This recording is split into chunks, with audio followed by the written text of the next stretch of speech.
Hello students, I welcome all of you on my YouTube channel Max Studies by CS Mayank Agarwal. CS executive के students के लिए अब सिर्फ 60 दिन का समय बचा है हार्डली दिसंबर 2025 के एग्जाम को। जब से मैंने CA फाउंडेशन के बच्चों के लिए YouTube में वीडियोस अपलोड करना शुरू किया है, CS एग्जीक्यूटिव के बहुत सारे स्टूडेंट्स का मेरे पास मैसेजेस आया है कि सर हमारे लिए भी कुछ वीडियोस लेकर आइए, हमारा एग्ज़ाम पहले है। उनके रिक्वेस्ट को ध्यान में रखते हुए मैंने एक सीरीज लॉन्च करने का प्लान किया है, जिसका पहला वीडियो आपके समक्ष उपलब्ध है। इस वीडियो में मैं आपको पहला सब्जेक्ट के बारे में कंप्लीट स्ट्रेटेजी बताऊंगा और वो सब्जेक्ट है आपका JIGL, jurisprudence interpretation and general law. Group 1 का पहला सब्जेक्ट है JIGL। अगर आप इस पर्टिकुलर सब्जेक्ट में स्कोर कर लेते हैं 60+, तो जो बच्चे न्यूमेरिकल में थोड़े कमज़ोर हैं, जो बच्चे CAFM को लेके भयभीत हैं, उनके लिए ये सब्जेक्ट गेम चेंजर साबित हो सकता है। पास्ट ईयर्स में देखा गया है कि बहुत सारे ऐसे बच्चे हैं जो इंडिविजुअली तो सारे सब्जेक्ट में पास हो जाते हैं, बट CAFM की वजह से एग्रीगेट नहीं बन पाता है, क्योंकि कुछ बच्चे न्यूमेरिकल में वीक होते हैं। अगर हम JIGL में 60 to 70+ का टारगेट रखें तो ये हमारे CAFM को मजबूती देगा। और इस वजह से पहला जो मैं वीडियो लेकर आ रहा हूं जिस सब्जेक्ट के लिए, वो है JIGL। आज के इस वीडियो में हम किस किस टॉपिक पे बात करेंगे उसके बारे में मैं आपको ओवरव्यू दे देता हूं। इस वीडियो को ध्यान से देखते रहिएगा, अंत तक देखते रहिएगा। सबसे पहले हम इस सब्जेक्ट को थोड़ा सा समझेंगे, what is all about this subject. दूसरा, चैप्टर वाइज वेटेज हम डिस्कस करेंगे कि इस पूरे सब्जेक्ट में आपके जो 18 चैप्टर्स थे, जिसमें से 4 डिलीट हो गए, 14 बचे, उनका वेटेज किस तरीके का होगा। तीसरा, जब हम इस सब्जेक्ट को पढ़ रहे होंगे तो क्या इसका लॉजिकल सीक्वेंस होना चाहिए, उसके लिए मैंने कुछ ग्रुप्स बनाए हैं। चौथा होगा strategy to get 60+ marks in JIGL। And last, what about the series which I am talking about in my introduction lecture. थोड़ा सा सब्जेक्ट के बारे में ब्रीफ ओवरव्यू दे देता हूं, जिससे कि आपको समझ आए कि इस सब्जेक्ट में क्या क्या चैप्टर्स किस किस पार्ट के अंतर्गत आता है। ठीक है, सबसे पहला बेटा ज्यूरिस्प्रूडेंस। वर्ड क्या है? ज्यूरिस्प्रूडेंस। ज्यूरिस का मतलब होता है लॉ और प्रूडेंस का मतलब होता है नॉलेज। मतलब एक ऐसा सब्जेक्ट जो हमको लॉ की नॉलेज दे, उसे हम कहते हैं ज्यूरिस्प्रूडेंस। इस सब्जेक्ट में हमें कुछ चैप्टर्स ऐसे मिलेंगे जिससे कि हमको जानकारी मिलेगी कि लॉ अस्तित्व में आया कैसे, लॉ बनता कैसे है, लॉ को किस तरीके से बनाया गया है, इसके बारे में हम इस ज्यूरिस्प्रूडेंस वाले पार्ट में डिस्कस करते हैं। इसके अंतर्गत आपके मेनली 2 चैप्टर्स हम कंसिडर कर सकते हैं। हालांकि ऐसा कोई बाइफिकेशन आपके मॉड्यूल में दिया नहीं गया है, बट अगर हम देखें तो first chapter sources of law और दूसरा चैप्टर कॉन्स्टिट्यूशन ऑफ इंडिया, ये दोनों चैप्टर हमें ये बताते हैं कि लॉ किस तरीके से अस्तित्व में आया है, लॉ किन प्रिंसिपल्स के आधार पर बना है, कॉन्सेप्ट्स क्या क्या हैं, फिलॉसफीज क्या क्या हैं। ठीक, दूसरा आता है वर्ड इंटरप्रिटेशन।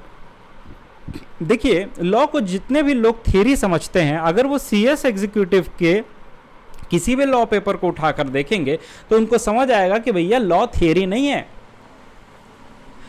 लॉ को समझना पड़ता है और उससे हमें उनका असली मीनिंग डिराइव करना पड़ता है कि भाई जिन लोगों ने लॉ बनाया है उन लोगों ने किस इंटेंशन से बनाया है, उस लॉ का पर्पस क्या था।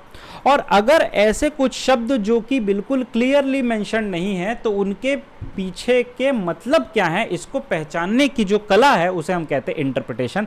इसके लिए चैप्टर नंबर 3 डाला गया आपके सब्जेक्ट में, that is interpretation of statutes. तीसरा आता है general law, JIGL, general laws. देखिए, जनरल लॉज नाम से ही समझ में आता है ऐसे कानून जो हमारे जीवन को डे टू डे लाइफ में अफेक्ट करते हैं, या उन कानून के बारे में हम यहाँ पे पढ़ेंगे जिनसे हम डे टू डे लाइफ में डील करते हैं। फॉर एग्जाम्पल, जैसे कि आप देखेंगे कि प्रॉपर्टी का विवाद काफ़ी आम विवाद है। ठीक है, मर्डर, चोरी, डकैती आसपास आप देखते रहते हैं। ठीक है, इसके अलावा आज के जीवन में सबसे ज़्यादा किसी चीज़ पे अगर बात होती है तो वो होती है आर्टिफिशियल इंटेलिजेंस, AI पे। ये सारे हमारे जीवन के कुछ ऐसे पहलू हैं जिसके ऊपर कानून बनाना ज़रूरी था, और इसीलिए जनरल लॉस के अंतर्गत हमें बहुत सारे चैप्टर्स पढ़ने, कुछ चैप्टर्स के नाम यहाँ पे मैंने दिए हुए हैं। ठीक, ये होगा छोटा सा इंट्रोडक्शन इस पर्टिकुलर सब्जेक्ट के बारे में। हालांकि अब आपके एग्ज़ाम 60 दिन बचे हैं तो आपको सब्जेक्ट के बारे में तो पता ही होगा। अब मेन मुद्दे पे आते हैं बेटा, चैप्टर वाइज वेटेज की, कि इस पर्टिकुलर सब्जेक्ट में जो 14 चैप्टर्स दिए हैं, क्योंकि 4 चैप्टर्स पूरी तरीके से डिलीट हो चुके हैं, तो ये जो 14 चैप्टर्स हैं इनका वेटेज क्या होगा। अब मैं पहले ही आपको डिस्क्लेमर दे दूं, गलती से भी ये मत समझना कि जिस चैप्टर का वेटेज सर ने कम बताया है उसको हम बिल्कुल ही इग्नोर कर दें, उसको पढ़े ही ना। सीए, सीएस या सीएमए के जो इंस्टीट्यूट हैं वो हाईली अनप्रेडिक्टेबल हैं। आप अगर ये सोच के जाएंगे कि भाई आईसीएसआई ने इस पर्टिकुलर चैप्टर के इस पर्टिकुलर टॉपिक से कभी क्वेश्चन नहीं पूछे हैं तो इस साल भी क्वेश्चन नहीं पूछेगा, ये बिल्कुल भी गलत फहमी में मत रहिएगा। हालांकि हमें एक ब्रॉड ओवरव्यू देखना है कि भाई किस चैप्टर को हमें प्रायोरिटी देनी है और कितना प्रायोरिटी देनी है, ये हम डिस्कस करेंगे इस पर्टिकुलर टॉपिक पे, that is chapter wise weightage. अब मैंने डिसेंडिंग ऑर्डर में एक लिस्ट बनाई है। हालांकि ये जो लिस्ट है ये मैंने पास्ट कुछ ईयर्स के क्वेश्चन पेपर को एनालाइज करके बनाई है। ये बिल्कुल भी एग्जैक्ट या एक्यूरेट नहीं है, ये अप्रॉक्सीमेट है। तो याद रखिएगा कि कंप्लीटली इस पर रिलाई नहीं करना है, आपको सारे चैप्टर्स को इक्वल वेटेज देना है।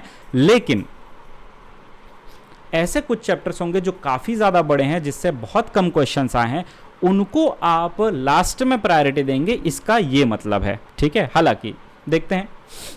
सबसे पहले फर्स्ट कॉलम में मैंने चैप्टर नंबर दिया है जो मॉड्यूल के हिसाब से है, चैप्टर नाम और एवरेज मार्क्स क्या है। ठीक है, एवरेज मार्क्स का मतलब होता है पिछले कुछ सालों में जो क्वेश्चंस आए हैं उसके हिसाब से ऑन एन एवरेज कितना आया है। हो सकता है किसी अटेम्प्ट में ज़्यादा पूछा गया हो, किसी अटेम्प्ट में कम पूछा गया हो। ठीक है, सबसे पहला हाई वेटेज रखता है बेटा constitution of India. Approximately 12 number का क्वेश्चंस आते हैं इस पर्टिकुलर चैप्टर से। भारतीय न्याय संहिता और भारतीय नागरिक सुरक्षा संहिता जो कि अब नए कानून है, ओल्ड कानून को इसने रिप्लेस कर दिया है। ठीक है, आईपीसी और सीआरपीसी ये दोनों कोड पहले हुआ करते थे, जिसको रिप्लेस करके ये दो नए कानून आए। इसके एवरेज मार्क्स है 10 number. Arbitration, conciliation, mediation chapter से 10 नंबर, कॉन्ट्रैक्ट लॉ 10 नंबर। तो ये जो शुरुआत के जो 4 चैप्टर है बेटा ये काफ़ी ज़्यादा इंपॉर्टेंट है, इससे आपको ज़्यादातर मार्क्स मिलेंगे अगर आप इन 4 सब्जेक्ट को बहुत अच्छे से पढ़ाई करते हैं, हर एक टॉपिक को इसमें कवर करते हैं। तो आप ये मान के चलिए कि लगभग 40 मार्क्स इन 4 चैप्टर से ही कवर हो जा रहा है। इसके बाद आता है सिविल प्रोसीजर कोड 1908, इसमें कोई बदलाव नहीं है, सीपीसी पुराना ही है आपका, 8 नंबर का ऑन एन एवरेज मार्क्स है। Sources of law 7 number, IT act 7 number, administrative law 6 number. उसके अलावा बाकी जितने भी चैप्टर्स हैं जैसे राइट टू इन्फॉर्मेशन, भारतीय साक्ष्य अधिनियम that is Indian evidence act जो पहले हुआ करता था, interpretation of statutes, limitation law, negotiable instrument act and law of tort, ये सारे जो हैं बेटा आपके 5-5 मार्क्स के हैं। तो ये जो मैंने आपके लिए जो वेटेज तैयार किया है चैप्टर वाइज, ये अप्रॉक्सीमेट है, ट्रेंड के हिसाब से है, ज़रूरी नहीं है कि ऐसा ही इस बार भी आएगा। ठीक है, आई होप यहाँ तक क्लियर है चैप्टर वाइज क्या वेटेज है। अब हम बात करते हैं कि जब हम इस सब्जेक्ट को पढ़ रहे होंगे तो इस सब्जेक्ट को हम किस सीक्वेंस में पढ़ें। तो देखिए बेटा, ये एक लॉजिकल सिक्वेंशियल ग्रुप मैंने बनाया है। हालांकि आप ज़रूरी नहीं है कि इसी सीक्वेंस को फॉलो करो, लेकिन मैं अपने मेन लेक्चर में कैसे इस सब्जेक्ट को कवर करता हूँ, पहले कौन सा चैप्टर पढ़ाता हूँ फिर दूसरा कौन सा चैप्टर पढ़ाते हैं, इसके बारे में मैं यहाँ पे बताऊँगा। ये मेरा लॉजिकल और सिक्वेंशियल ग्रुपिंग है, आपका अलग हो सकता है। ठीक है, अब इसका वेटेज से कोई रिलेशन नहीं है, ये कॉन्सेप्चुअली जो है लॉजिक मैंने बताया है इसमें। सबसे पहला देखिए, सबसे पहला चैप्टर जो हमें पढ़ना चाहिए वो है इंटरप्रिटेशन ऑफ स्टैट्यूट्स, जिससे कि आपको समझ आएगा कि लॉ के लाइंस किस तरीके से पढ़े और समझे जाते हैं। इस पूरे चैप्टर का जो नेचर है बेटा वो है एग्जाम्पल बेस्ड, मतलब ये कि हर एक रूल को हमने एग्जाम्पल के माध्यम से समझा है अपने मेन क्लास में। इस पूरे सीरीज में भी मैं आप लोगों को एग्जाम्पल के माध्यम से समझाऊंगा। जो मेरा पहला वीडियो आने वाला है इस सीरीज के अंतर्गत वो आएगा इंटरप्रिटेशन ऑफ स्टैट्यूट्स पे। ठीक है, दूसरा है कॉन्स्टिट्यूशन ऑफ इंडिया, इसमें ज़्यादातर आपको केस लॉज मिलेंगे, आर्टिकल्स मिलेंगे, और आपको उन आर्टिकल्स को याद भी रखना है, साथ ही साथ केस लॉज को भी याद रखना है। तीसरा जो है एडमिनिस्ट्रेटिव लॉज, जो कि थियोरेटिकल भी है, कॉन्सेप्चुअल भी है, एग्जाम्पल बेस्ड भी है।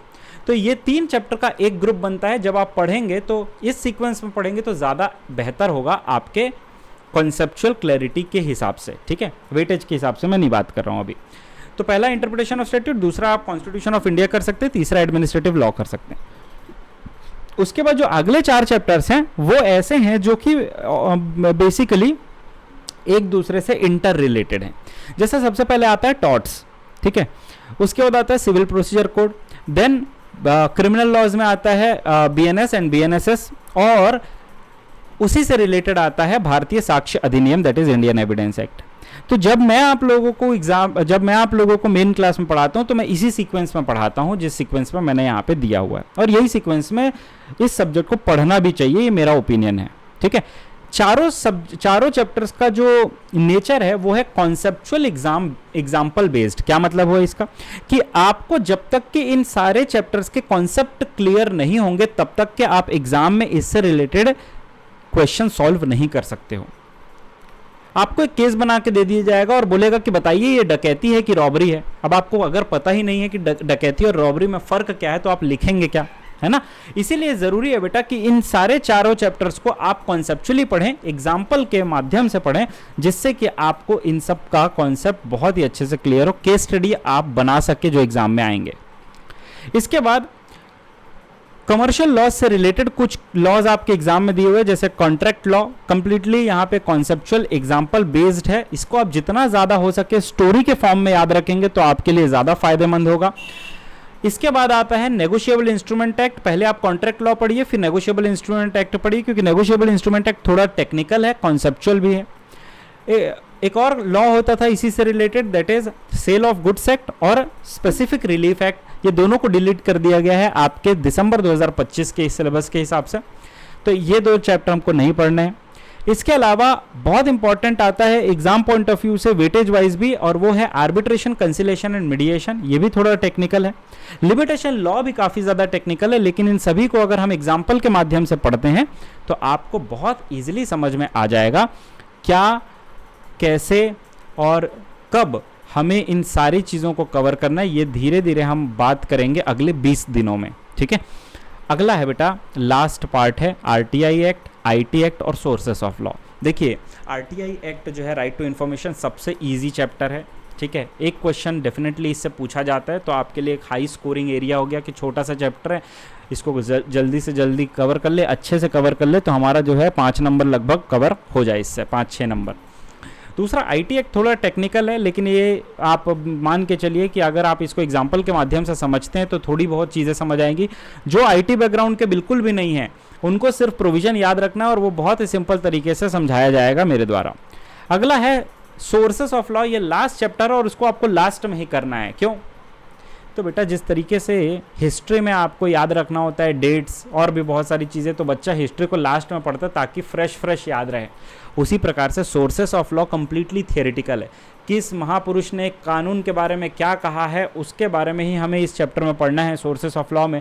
तो इसको लास्ट में पढ़िएगा तो बेहतर होगा, लास्ट में पढ़िएगा तो रिटेन रहेगा। डेफिनेटली क्वेश्चन पूछे जाते हैं इस पर्टिकुलर चैप्टर से, तो बिल्कुल इग्नोर मत कीजिएगा कि भयंकर बोरिंग है तो हमको याद नहीं होता है तो छोड़ देते हैं, नहीं। तो ये था आपका कि सीक्वेंस किस तरीके का होना चाहिए सब्जेक्ट को पढ़ते समय। आपका सीक्वेंस कुछ अलग हो सकता है। आप किस सीक्वेंस में पढ़ते हैं इस सब्जेक्ट को कमेंट बॉक्स में ज़रूर बताइएगा, जिससे मुझे पता चले कि आपका प्रेफरेंस क्या है। अब पेपर के बारे में बात कर लेते हैं। तो देखिए 100 नंबर का पेपर है, इसमें कोई डिवीज़न नहीं है जैसे बाकी पेपर्स में है 60-40 का। इसमें आपको कोई डिवीज़न नहीं है। आपको नहीं पता है कि किस पर्टिकुलर चैप्टर से कितने मार्क्स का आएगा, तो आप ये मान के चलिए कि पूरा 100 मार्क्स के हिसाब से हमको इसको प्रिपेयर करना है। टोटल 6 क्वेश्चंस आएंगे जैसे हर पेपर में आते हैं। क्वेश्चन 4 और क्वेश्चन 6 में ऑप्शंस रहेंगे आपको, या तो 4 बनाओ या 4A बनाओ या 6 बनाओ या 6A बनाओ। अब पेपर में आपको 3 प्रकार के क्वेश्चंस मिलेंगे, direct question, indirect question, case study based questions. Direct question generally interpretation of statute से आ जाते हैं। आपको जितने भी सिविल और क्रिमिनल लॉज मिलेंगे वो केस स्टडी बेस्ड क्वेश्चंस मिलेंगे, कुछ इनडायरेक्ट क्वेश्चंस भी मिलेंगे, लेकिन ओवरऑल पेपर जो होगा बेटा वो आपका केस स्टडी बेस्ड क्वेश्चंस ही होगा। तो ये मान के चलिए कि अगर आप सिर्फ रट्टू तोता टाइप इस सब्जेक्ट को रटते हैं बिना समझे हुए तो आप CS नहीं निकाल सकते। पहले ही डिस्क्लेमर दे देता हूँ ताकि आप किसी भी गलत फहमी और खुश फहमी में न रहें। इसके बाद हम बात करते हैं कि क्या है स्ट्रेटजी जिससे कि 60 नंबर से ज़्यादा आ जाए। तो बेटा ध्यान से समझिएगा कि देखिए, बच्चा अगर साल भर पढ़ा है तब तो निश्चिंत होगा, साल भर नहीं पढ़ा है और सोचता है कि 2 महीने में ही 60 प्लस ले आऊं, तो पॉसिबल तो है लेकिन भयंकर मेहनत करनी पड़ेगी बेटा। अब समझते हैं कि किस तरीके से 60 प्लस लाया जा सकता है। तो पहला तो मैंने आपको कहा पेपर के लिए कि कॉन्सेप्चुअल क्लैरिटी बहुत ही ज़्यादा ज़रूरी है। अगर आप ये सोचते हैं कि बस रट ले, हमारा तो रटने का पावर बहुत तेज है और बिना कॉन्सेप्चुअल क्लैरिटी के हम सिर्फ रट लें तो नहीं होगा। तो आपको पहले क्या करना है, अब इस पार्ट को थोड़ा ध्यान से समझिएगा। सबसे पहले तो आपको हर एक चैप्टर का कॉन्सेप्चुअल क्लैरिटी होना चाहिए। ये किससे आएगा बेटा? तो आपने अब तक जिस पर्टिकुलर फैकल्टी के नोट्स रेफर किए हैं, आपने जिनसे भी क्लासेस ली है, उनसे आप नोट्स, उनके डिटेल नोट्स आप पढ़ सकते हैं। अगर आपने साल भर वही पढ़ा है तो उससे आपको कॉन्सेप्चुअल क्लैरिटी डेवलप होगी। जब आप रिकॉल करने जाते हैं तो एज इट इज आप शब्द बाय शब्द रिकॉल नहीं कर सकते। यहां पे आपको रिकॉल करना है एग्जाम्पल्स और स्टोरीज के माध्यम से। जब मैं CS कर रहा था एग्जीक्यूटिव में, तो मैंने एक ही स्ट्रेटजी अपनाई थी और वो अपनाई थी कि मैं खुद को ही पढ़ाता था, खुद को ही चिल्लाता था, खुद को ही डांटता था, खुद की ही एग्जाम्पल्स लेके खुद को ही पढ़ाता था। इससे होता क्या था कि मेरे दिमाग में हर एक चीज़ इतनी बेहतरीन तरीके से बैठ जाती थी कि मेरे को एग्ज़ाम में रिकॉल करने में समय नहीं लगता था और मेरा एग्ज़ाम में पेपर 100% कंप्लीट होता था। तो मैं 100% पेपर अटेम्प्ट करके आता था, कभी भी कोई पेपर छूटा नहीं एक्सेप्ट न्यूमेरिकल पेपर। हालांकि उसमें पास हो गए थे भगवान की कृपा से। अब सवाल उठता है, सर कॉन्सेप्चुअल क्लैरिटी तो मिल जाती है, एग्जाम्पल और स्टोरी भी हमारे बुक में दिए होते हैं, सर लिखा दिए होते हैं, पढ़ लेते हैं, लेकिन याद नहीं रहता है लंबे समय तक। सबसे बड़ी जो प्रॉब्लम आती है ना बच्चों की, वो होती है याद नहीं आता है। क्यों याद नहीं आता है? तो इसको थोड़ा सा समझिएगा बेटा। क्या होता है कि जब हम किसी चीज़ को बार बार पढ़ते हैं ना, तो हमको लगता है कि बार बार पढ़ने से वो याद हो जाएगा। नहीं, देखिए, अगर आप किसी चीज़ को बार बार पढ़ेंगे ना, तो जरूरी नहीं है कि वो आपको याद रहे लंबे समय तक, लेकिन अगर आप स्ट्रेटेजिकली रिवाइज करें तो बहुत ज़्यादा चांसेस हैं कि आपको एग्जाम में पढ़ा हुआ याद रहेगा, जिसको मैं कहता हूं स्पेस्ड रिवीजन।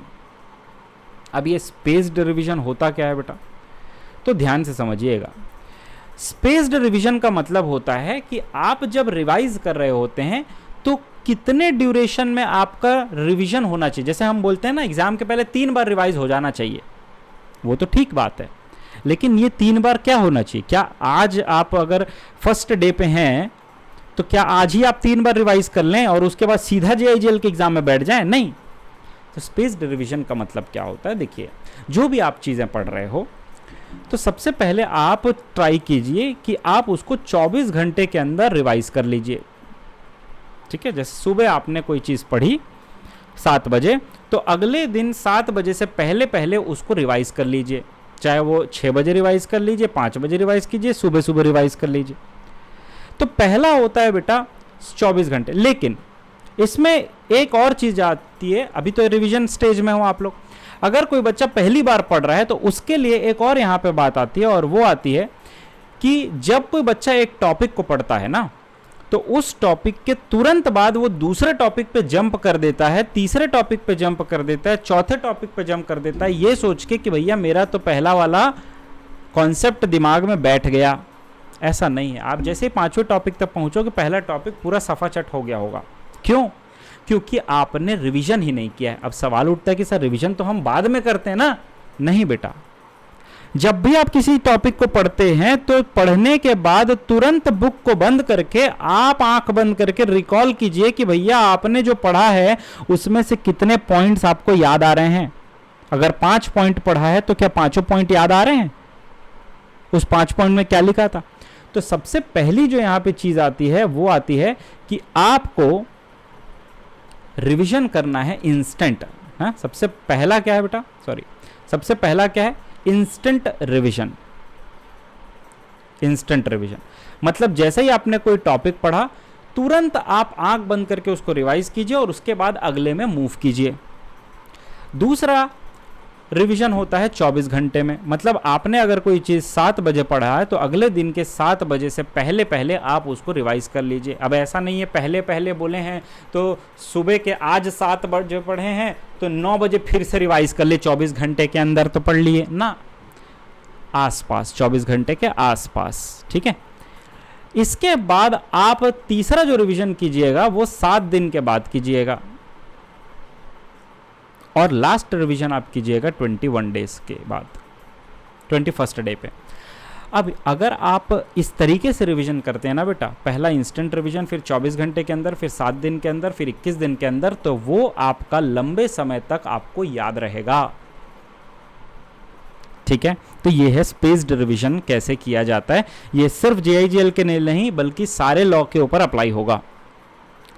इसके बाद आता है बेटा सबसे इंपॉर्टेंट है कि बच्चा पढ़ लेता है, कॉन्सेप्चुअल क्लैरिटी डेवलप कर लेता है, एग्जाम्पल और स्टोरीज भी बना लेता है, स्पेस्ड रिवीजन के माध्यम से उसके दिमाग में भी चीजें बैठ जाती है, लेकिन एग्जाम में सोचते ही उसका समय बीत जाता है, लिख ही नहीं पाता है, फिर कहता है कि सर आता तो सब था, 70 नंबर का ही पेपर अटेम्प्ट हो पाया, 80 नंबर का ही पेपर अटेम्प्ट हो पाया। क्यों ऐसा होता है? क्यों 100% पेपर अटेम्प्ट नहीं हो पाता है? इसका सबसे बड़ा कारण है कि आप आंसर राइटिंग नहीं करते हो।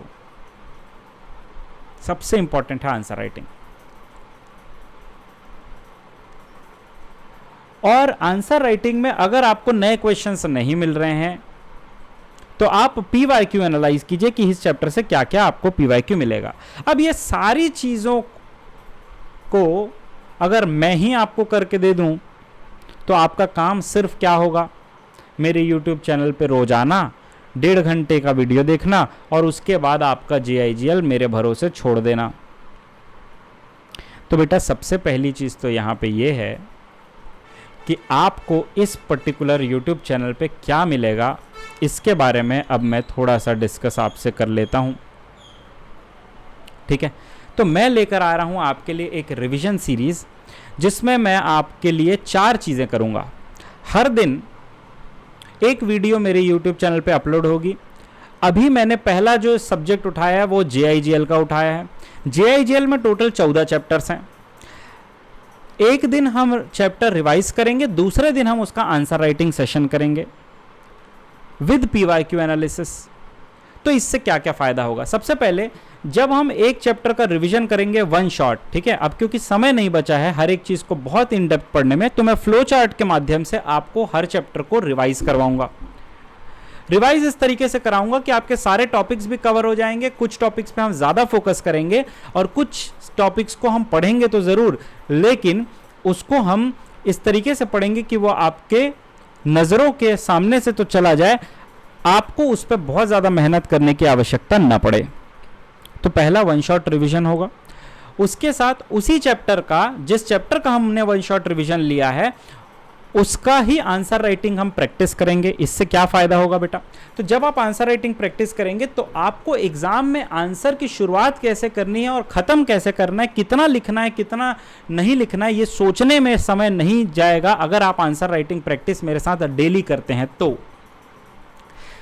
और तीसरा, आंसर राइटिंग सेशन जब हम करेंगे ना, तो मैं पहले आपको आंसर राइटिंग शुरू करने से पहले ही उस पर्टिकुलर चैप्टर के जितने भी प्रीवियस ईयर क्वेश्चंस है वो आपको दिखा दूंगा कि भैया इस चैप्टर से किस प्रकार के क्वेश्चंस पूछे गए हैं, ताकि आप लोगों का जो एग्जाम आपका जो स्टडी स्ट्रेटजी हो वो कंप्लीटली PYQ बेस्ड हो, रिवीजन के पॉइंट ऑफ व्यू से बता रहा हूं। और लास्ट होगा बेटा कि मैं आपको अपने टेलीग्राम चैनल में इसी चैप्टर से रिलेटेड कुछ प्रैक्टिस क्वेश्चंस भी दूंगा, जिसको आप या तो लिख सकते हैं अपने खुद के प्रैक्टिस के लिए, या सिर्फ और सिर्फ ऊपर ऊपर से देख सकते हैं आंख बंद करके कि हाँ मेरे को इन सब टॉपिक्स से रिलेटेड प्रोविजंस याद आ रहे हैं या नहीं आ रहे हैं। तो बेटा पहला है 1 शॉट रिवीजन। दूसरे वीडियो में आएगा answer writing practice with PYQ analysis, और तीसरा काम होगा आप मेरे टेलीग्राम चैनल को ज्वाइन कीजिएगा जिसमें मैं हर दिन आपको प्रैक्टिस क्वेश्चन दूंगा उस चैप्टर का। एक दिन में एक ही चैप्टर होगा, हड़बड़ी नहीं करना है, भाग दौड़ी नहीं करना है। 14 चैप्टर हैं, अगर हम एक दिन में एक चैप्टर भी कवर करते हैं और आंसर राइटिंग करते हैं तो टोटल 25 से 28 दिन में पूरा JIGL कंप्लीट हो जाएगा। बस आपको करना क्या है, डेली आपको मेरे YouTube चैनल पे वीडियो देखना है। आप 1.5x पे देख सकते हैं, 2x पे देख सकते हैं, ठीक है, आपकी जैसी इच्छा है, आपका जैसा कन्वीनियंस है उस हिसाब से आप देख सकते हैं। रिकॉर्डेड वीडियोस इसलिए डालूंगा ताकि आपका टाइम वेस्ट ना हो, आप अपने कन्वीनियंस के हिसाब से जब चाहे तब देख सकें, जितने स्पीड में हो उतने स्पीड में देख सकें, ठीक है। तो इससे आपका समय बचेगा, क्योंकि एक एक मिनट बेटा और एक एक दिन बहुत कीमती है, तो मैं आपका ज़्यादा समय नहीं लूँगा, ठीक है। तो ये हो गया कि मैं आप लोगों के लिए क्या लेकर आया हूँ। अब स्टडी मटेरियल की अगर हम बात करें तो देखिए, मैंने हमेशा से कहा है, शुरू दिन से कहा है कि आपको एक बार मॉड्यूल जरूर रीड करनी है, बट चूंकि 60 दिन बचा है, अगर आपने अब तक मॉड्यूल रीड नहीं किया है, डरने की कोई ज़रूरत नहीं है, आपको बिल्कुल टेंशन लेने की ज़रूरत नहीं है। ये जो मैंने सीरीज़ लाया है, इस सीरीज़ में बहुत सारी चीज़ें कवर हो जाएंगी ऑलरेडी। आपका नोट्स के लिए आप अपने खुद के जो आपने जो जिन फैकल्टी से लेक्चर लिया है साल भर, उनके आप नोट्स रेफर कर सकते हैं, ताकि आपको ऐसा ना लगे कि भाई हमने तो कुछ और याद किया था अब कुछ और हो रहा है। ऐसे करने की ज़रूरत नहीं, इसलिए जो नोट्स आपने पहले पढ़े हुए हैं वही आप पढ़ सकते हैं। मेरे तरफ से जो रिवीजन नोट्स होगा वो फ्लो चार्ट के फॉर्मेट होगा, आप उसको टेलीग्राम चैनल में डाउनलोड कर सकते हैं, PDF के फॉर्मेट में मैं आपको दे दूंगा। PYQs आप प्रैक्टिस के लिए ज़रूर कीजिएगा, जो मैं आपको इस सीरीज़ के माध्यम से कवर करा ही रहा हूं। तो ये हो गया हमारा कंप्लीट स्ट्रेटजी फॉर JIGL। किसी भी प्रकार का अगर आपको और डाउट है, आपको कुछ भी CS एग्जीक्यूटिव के लिए मुझसे चाहिए, तो आप प्लीज़ कमेंट बॉक्स में ज़रूर रिप्लाई कीजिएगा, ताकि मुझे पता चले कि आपकी प्रिपरेशन कहाँ तक पहुँची है। अगला वीडियो जो आएगा वो आएगा पहले चैप्टर पे, that is interpretation of statutes. कल है 6 अक्टूबर 2025, कल से ही हमारा ये सीरीज़ चालू हो रहा है। आज तो ट्रेलर था कि मैंने आपको बता दिया कि मैं आपको क्या क्या प्रोवाइड करूंगा।